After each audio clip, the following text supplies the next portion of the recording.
So what is the very best way to make money then in 2023? That's a good question, because that's what you should be trying to do. You should be trying to make money, because if you're maximizing. Because if you're a normal person with a normal wage and a normal income and you're focusing on investments, you're making a big mistake, because there's no way you can invest 500 pounds that's going to grow into, maybe you could pull off a lottery win shitcoin pump or something. But in general, with anything normal outside of this clown world garbage, which has vanished because the real world's back, because the last 2 years have been clown world. Now the real world's back and it's hard to make money again. There's nothing you can put 500 pounds in without doing any work, and it's just gonna blow up and it's gonna make you a millionaire, right? So if you don't have significant money to invest, you shouldn't be focusing on investments. You should be focusing on how to make more money.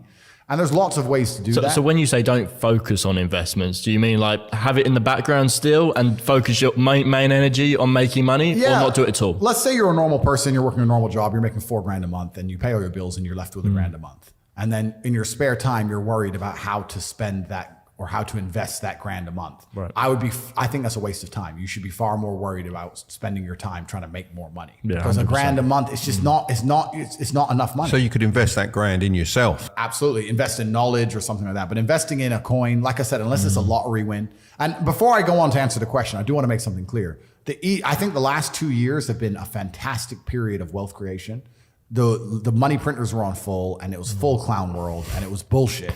And a lot of people made money during the clown world and spent it all. And they now think they're going to continue to make money in clown world ways. Yeah, that's not happening. No, the real world is back. The brokies and the wagees, you're all going back to McDonald's. If you bought poo dick coin and made 200 grand and you think you're going to be able to continue to do that for the rest of your life, you're a dumbass. That was a once in a lifetime generational gap where you could pull something off. And now it's back to the hard times.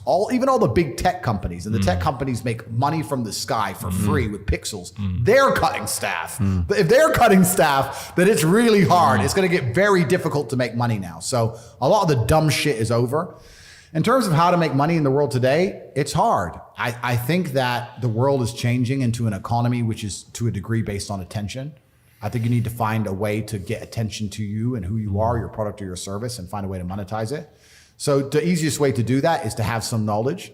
Even the podcast you guys run is an extremely efficient podcast. If you compare it to some of the other YouTube channels, like the big ones, like where they do these crazy stunts and stuff. Yeah. For you to get views, you talk. Yeah. For them to get views, they have to build a set and build that. It's not efficient, right? You need to find an efficient way to get attention, and then you have to prove yourself credible in your field and attract customers. And I think the best way to do that is online, and it doesn't matter what it is. And I think if you do those things and you work very hard and you try your best and you're never lazy, you will make some money. That's what I believe.